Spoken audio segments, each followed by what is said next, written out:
Hello, welcome back, everyone. This is hopefully going to be a new trend going forward where I post more videos. Yay! Obviously, I'm going to start with a fan favorite decks of mine now that set 13 has released as of this Friday, December 8th, going over Supreme Dragontree of Annihilation because Dragontree is really cool and I doubt almost no one's going to touch it because we're getting other cool things. But I might as well go over them because I spent a lot of time testing how each deck I think should be built, and I will be going over them from what I think is the strongest overtrigger to the weakest overtrigger in this deck, and I will explain why. First up, we got Dragon Empire. Obviously, the ride line will remain the 0, 1, 2, 3 order with the overtrigger. I have 4 copies of course, Supreme Dragontree, because this is now your new boss unit, and it has no searchability outside of Mask of Hydrogen, which should search anything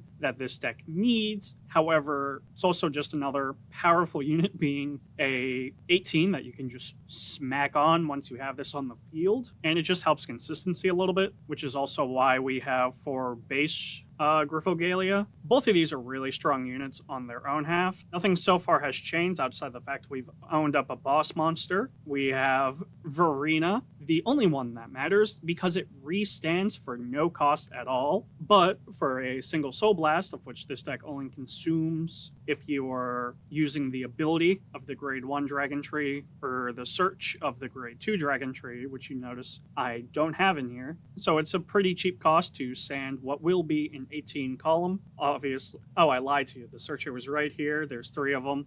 Mainly because Mask of Hydrogen and just Dragontree Marker Maker for Annihilation, which leads to a unit none of you have probably seen before. But this is Ground Gorge Dragon, mainly because if you are playing, you just get 1 Dragontree off from either the Order, the Grade 1, or the Grade 2. By the time you go right into Grade 10, you will already have 3 Dragontree markers, which means Grifogalia will always have a crit on your side, which means this thing always should be 2k plus the Dragontree marker it's going to be on. So that's a 25k for no resource to you at all, and it really helps with those swings because if early game you just go grade 10, your opponent should be on grade 2, and that's a effect front, or that is an intercept and a normal trigger. That is anything that gets 2k, which for early game is already so devastating, which gives you time to go into Verena to restand and just whittle their resources down now. Outside of that, obviously for PGs, because Dragontree, until you get grade 11 and the big effect that gives the 10k on your all turns to be a 28 body, is not a very defensive deck. Obviously, we have 3 more because we need Dragontree markers, and if your opponent regard is retired, which it never should be because you don't have any retiring effects, so you should just be paying attention to Counterblast 1, get Dragontree marker. Going over all the decks, you should note that I will be doing, for the most part, 3 fronts, 4 crits, 4 draws, 4 heals. I will most always run 2 mask and 4 of these orders, because it's just shield value and gets you a free Dragontree marker. I'm running the if your opponent's grade is less than your Vanguard. Stop booing me, I'm right, hear me out. So yes, you want damage in this game, but because you're going to damage yourself late game, you gotta be very back and forth. I would suggest only 1 or 2 damage ever before you are your grade 10, and we have the added benefit of we're not discarding for ride. It's just skip the ride step, go in for an effect, but we keep our grade 0, which means if we get a heal trigger in our hand at all, this is not just a 15k, this is a 20k, which really makes or break the early game. While it might not always come up in late game, it will bite you in the butt. We now have the order, we have the fronts, and we now have a body that late game should be 28k, which more than makes up for the fact that this lose 5, just a 5k guard. And that is what I think is the strongest overtrigger, because obviously this restands your Vanguard, and your Vanguard already, once you're popping the OT, there's no way your opponent is surviving, because if you have 2 Verenas, that is swing 1, swing 2, stand, swing 4, swing 5, because I don't think this has to hit. Yeah, when your Vanguard attacks, so never mind. That's a free stand, because this thing just goes whoomp, and it's already crit 2 during your turn, and by that time, if you have 10 or more, that's 38, so no triggers at all, and you have 100 million to assign. that just stood.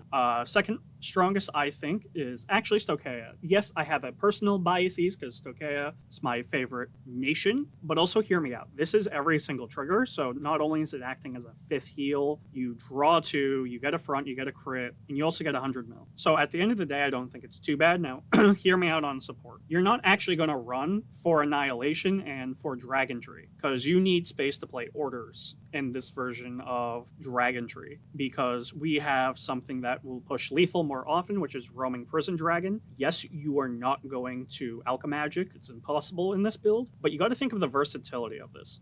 Roaming Tree Dragon is now PG fodder, and your opponent now has to deal with it whether they like it or not on the field, because on a Dragontree marker, this is already a 10k, which doesn't hit normally a grade 3 Vanguard. However, you get trigger checks in the very beginning because you're not swinging with Griffogalia or Annihilation first, because there's no reason to, because you're not going to OT turn. So you can assign to that, but also once you go in grade 11, you get the set order, which says you can put Dragontree marker on any rearguard, irregardless of if there's already a Dragontree marker. So already, if you have 2 of these, late game, that's already a 15k, so you've already pretty much alchemaging. But early game, you can just do that for guaranteed damage, or you can get +2 crit if you're being a little bit more greedy and pushing. That was a lot of words to say. We also only do 2 searchers for the mask and 3 of these for another marker, but more importantly, you're doing it for recursion of orders. And note, this is only normal orders. You're mainly going for what I play of 3 of is Yi, or Wandering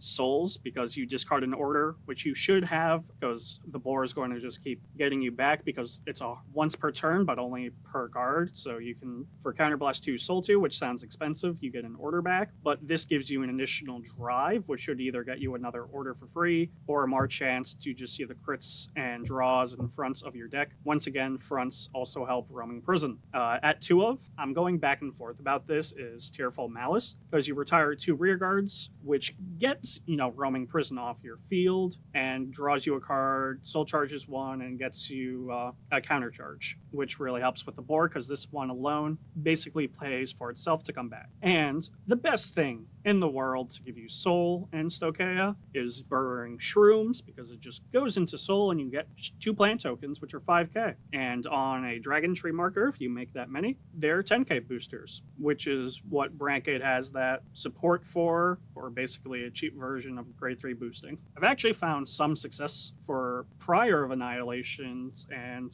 got 2 wins from real decks playing a weaker version of this. Once again, 3 fronts, 4 crits, 4 draws, 4 heals. Yes, once again, it's if your opponent's Vanguard is a higher grade than yours. I will defend this till the day I die. Next nation is Brancade. Who would have thought? Because everything doubles, and if you've read Annihilation, 38 doubled is quite large. That's 76. Crit 4. Uh-oh. But one thing that is spicy that now includes is Skewed Pain Dragon, which for Counterblast 1, for every 5 grades of the sum of your set orders, retire one of your opponent's rear guards, and it gets 5k until end of that battle. What people had a small oversight with is the token set order, so you don't have to run this in deck log, because it takes up a spot, so you can't really legally make a deck, and this is like a plant token, it goes outside your deck, but it's grade 11 as well, meaning this card for Counterblast 1 is retiring 2 rear guards and gets 10k, making it 20. Once again, Dragontree markers exist, will be 25,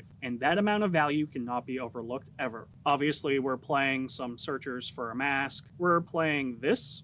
You can once again ignore this because we're not playing any set orders in the deck, because it has to be played from hand, which obviously is kind of sad. I would have very much liked when a set order is played. While that would cause Orphis Mask to be a little bit unhinged in theory, they're not going to be using the Counterblast one, look at the top 5 cards, and choose a grade less than or equal to your Vanguard, because they're already using Counterblast for other things they're doing. Obviously, one of the great cards of Brancade is a free counter charge, which once again supports not only the Skewed Pain Dragon that you've seen before, but both of the Dragontree support. Once again, just making their, or at least the grade 2 Counterblast Soul Blast a free thing. And Boba doesn't even have to hit one of support to activate that. The only thing different about this trigger lineup is I'm playing 4 fronts instead of 3. The 3 is going to the draw triggers because you don't really need to draw in this deck because you're already getting so much value off of it. And once again, 2 Mask and 4 of the Order. Now, what I think is the 4th strongest is obviously Keter, mainly because I have a small disposition about it, but that's because of teasing from friends and doesn't actually diminish from the deck. I think this is honestly a good choice because everything will have either 1 drive or 2 by the time you flip that. So you got to be slightly careful about decking yourself out, but if you're not winning that turn, you're probably going to die anyway. Once again, we have 4 Annihilation, 3 Dragontree. I'm very biased because Fasado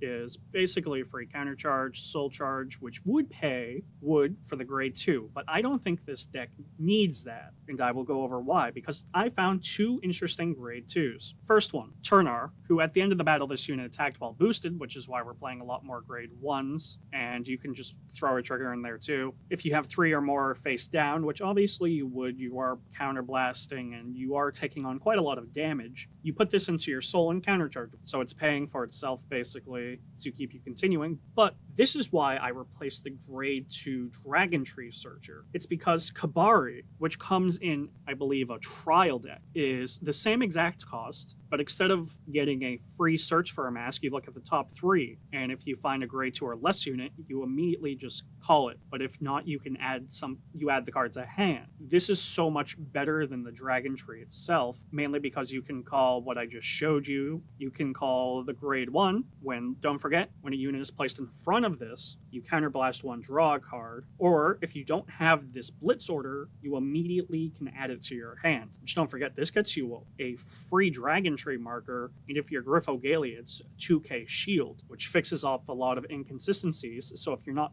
drawing off of what and finding what you need off of him, you're finding what you need off of him. It's so unbelievably underlooked and possibly makes me want to play Keter for once in my life, just to try it out a little bit more. But now we come to the final thing, and I'm going to get a lot of hate for this, because if you've been keeping track too, I left Dark States, which is a very powerful overtrigger, of course, but overall its effect is just 10k and a crit, which if you've been for the rest of the game, which is not fast enough in this deck, even with the set order that you damage yourself to accelerate your clock. But if you look at Annihilation, during your turn, that's just the effect you're getting. For Gryphogalia, if you have 3 or more Dragontree markers, you're basically getting more than that for free. And yes, while it would be nice, your opponent is most likely already going to PG this attack. What makes this up for the deck is the fact that it has a lot better Dragontree marker support than other nations. What do I mean by this? Well, specifically designed, we have Zalios, who on a Dragontree marker is a 15k, with the Dragontree is a 20,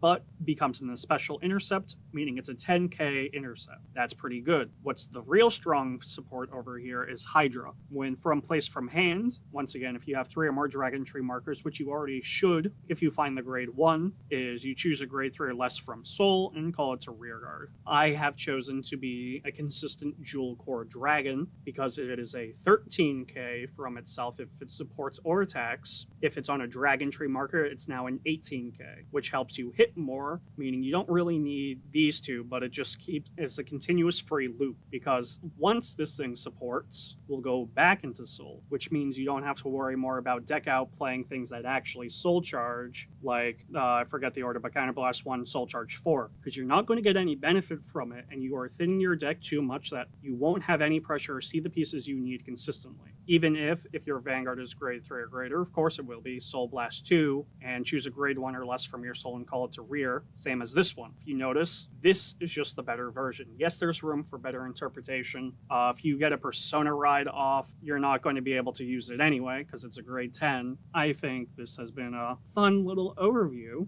of Dragontree and how I would build every deck. If you have any questions, please let me know in the comment section. I would love to answer them and just kind of debate how everyone else would build these. And I don't think anyone else has gone over a whole nation of how you should play Dragontree. Thanks, I've been Immortal Blank. Thanks for watching along.